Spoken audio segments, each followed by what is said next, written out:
মেয়েদের জীবন নিয়ে কিছু দুঃখজনক সত্য। প্রত্যেকটা মেয়ে চায় তার এমন একজনের সাথে বিয়ে হোক যে তাকে তার বাবার চেয়েও বেশি ভালোবাসবে। কিছু মেয়ে দামি গিফট পেলে যতটা না খুশি হয়, তার চেয়ে বেশি খুশি হয় সম্মান, গুরুত্ব আর ভালোবাসা পেলে। মেয়েদের জীবনটা বড়ই অদ্ভুত। মেনে নিতে নিতে আর মানিয়ে চলতে চলতে জীবনটা শেষ হয়ে যায়। বাবার কাছ থেকে মা ডাক শোনাটা কতটা শান্তির, সেটা শুধুমাত্র একটা মেয়েই বুঝতে পারে। মেয়েদের জীবনের ডিকশনারিতে দুটো শব্দ কমন থাকে। নাম্বার 1 অ্যাডজাস্টমেন্ট, আর নাম্বার 2 স্যাক্রিফাইস। জীবন থেকে কিছু শিখি আর না শিখি, জীবন আমাকে একটা জিনিস শিখিয়েছে, যে কারোর থেকে কিছু আশা করতে নেই, তাহলে চোখের জল ছাড়া আর কিছুই পাওয়া যাবে না। মেয়েদের জীবনটা অনেকটা আয়নার মতো। একবার পরে যদি ভেঙে যায় তাহলে কাঁচ জোড়া লাগলেও গায়ের দাগগুলো লুকানো যায় না।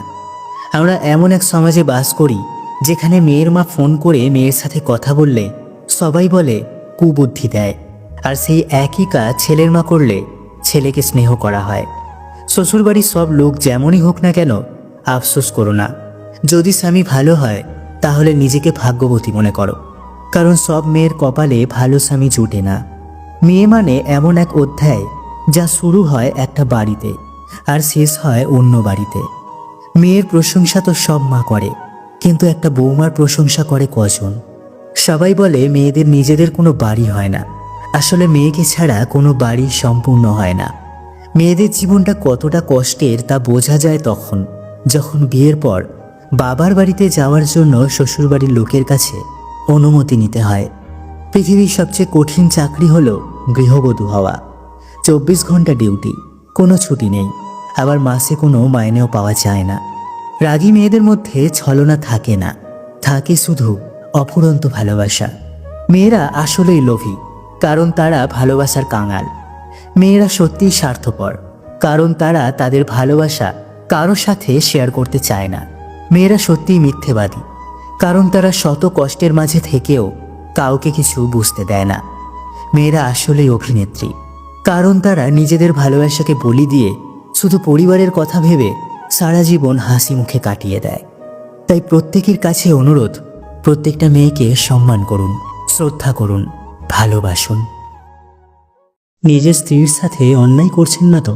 বর্তমানে কিছু স্বামী আছে যারা শিক্ষিত হয়েও নিজের স্ত্রীর মানসিক অশান্তির কারণ হয়, অথবা মানসিক শান্তির খেয়াল রাখে না, এমনকি কখনো নিজের স্ত্রীকে বোঝার চেষ্টাও করে না। সত্যি বলতে এমন অনেক স্বামী আছেন, তাদের যদি তাদের স্ত্রী বলে যে আমি তোমার সাথে মানসিকভাবে ভালো নেই, তারা অবাক হয়ে তাকিয়ে থাকে।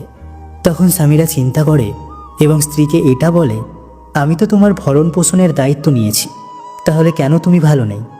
কিন্তু একটা কথা কি জানেন তো, কোনো মেয়ে শুধু খাওয়া আর পোশাকের জন্য স্বামীর সংসারে আসে না। একটা মেয়ে বাবার বাড়িতেও খাওয়া দাওয়া এবং প্রয়োজনীয় জিনিসপত্র পায়। স্বামীর সংসারে স্ত্রীরা আসে ভালোবাসা, সম্মান আর অনেক অনেক যত্ন আদরের জন্য। তাই সব কিছুর পরে দিন শেষে অন্তত একবার নিজের স্ত্রীকে জিজ্ঞাসা করুন যে সে ভালো আছে কিনা, সে আপনার থেকে আসলে কি চায়, আপনার সাথে সে খুশি আছে কিনা। স্ত্রী আপনার নিজের, তার সাথে দূরত্ব সৃষ্টি করা মানে আপনার নিজের ক্ষতি করা। আপনি আপনার স্ত্রীর মানসিক অবস্থা বোঝার চেষ্টা করুন। নিজের স্ত্রীকে প্রেমিকা মনে করুন। প্রেম করার সময় একটা ছেলে যেভাবে একটা মেয়ের পছন্দ অপছন্দ, যেভাবে তার সুবিধা অসুবিধাগুলো খুঁটিয়ে খুঁটিয়ে দেখে, সেইভাবে নিজের স্ত্রীর যত্ন নিন। দেখবেন আপনাদের সম্পর্ক অনেক ভালো থাকবে। দুনিয়ায় এমন অনেক মেয়ে আছে যারা তার স্বামীর প্রতি লয়াল। তাদের স্বামী যদি খারাপও হয়, সময় নাও দেয়, তবুও কখনো তারা অন্য ছেলেদের সাথে টাইম পাস করে না। আপনার স্ত্রী আপনাকে বোঝানোর চেষ্টা করবে। যদি আপনি না বোঝেন তাহলে নীরবে কান্না করবে, অথবা আপনার সংসার ত্যাগ করবে। অথচ স্বামীরা এতটাই ব্যর্থ যে তারা কখনো এটা বোঝার চেষ্টা করে না যে আমার স্ত্রী কেন আমার সাথে এমনটা করছে। তাই আপনার ভুলের জন্য একটা মেয়েকে দিনের পর দিন মানসিক কষ্ট সহ্য করতে হয়। একটা মেয়েকে দিনের পর দিন মানসিক কষ্ট দেওয়াটা অনেক অন্যায়। তাই নিজের স্ত্রীকে ভালো রাখুন। স্বামী স্ত্রীর সম্পর্ক তো উপরওয়ালার দান, তাই জীবনে কখনো কোনো মানুষকে কষ্ট দেবেন না। নিজের স্ত্রীকে জিজ্ঞাসা করুন তার ভিতরে কি কষ্ট, তার সাথে কথা বলুন, তার কষ্ট নিরাময় করার চেষ্টা করুন। ভিডিওটি ভালো লাগলে পাশে থাকবেন, অবশ্যই আপনার মতামত জানিয়ে যাবেন। ভালো থাকবেন। স্বপ্ন কিন্তু সত্যি হয় চেষ্টা থাকলে। স্বপ্ন বাস্তবায়ন না হওয়া পর্যন্ত তোমাকে স্বপ্ন দেখতেই হবে। জীবনে ভালো দিন পেতে গেলে অনেকগুলো খারাপ দিনের সাথে যুদ্ধ করতে হবে। বাঘ সামনে লাফানোর জন্য এক পা পিছিয়ে যায়, ঠিক তেমনই জীবন যখন তোমাকে পিছিয়ে দেবে তখন ভেঙে পড়ো না।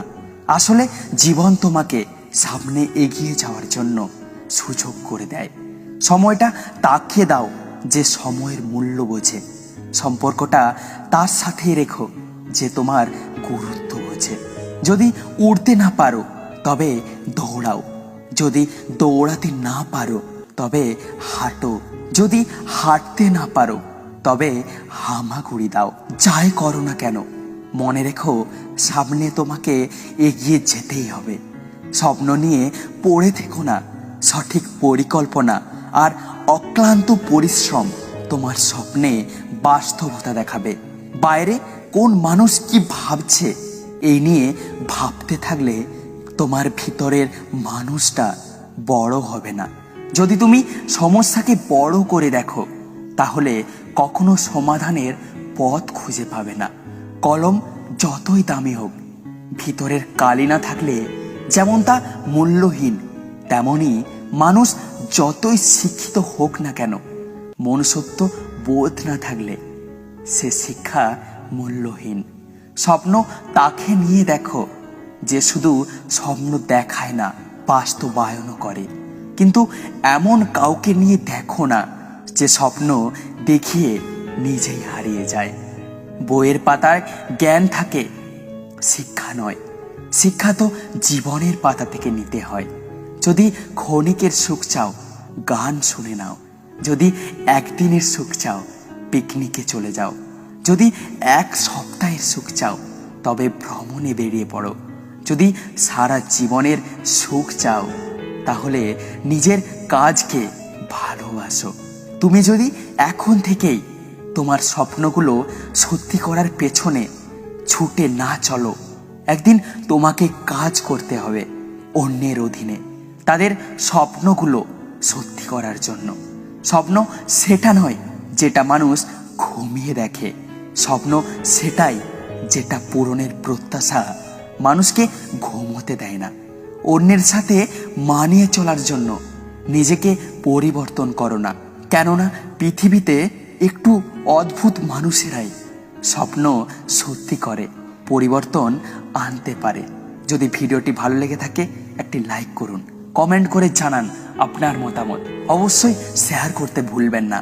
যদি আপনি ইউটিউব চ্যানেলটি সাবস্ক্রাইব করে না থাকেন তো ইউটিউবেতে গিয়ে সাবস্ক্রাইব করে পাশে থাকা বেল আইকনটি প্রেস করে রাখুন। দেখা হচ্ছে পরের ভিডিওতে। ততক্ষণ সুস্থ থাকুন, সুন্দর থাকুন, পাশে থাকুন।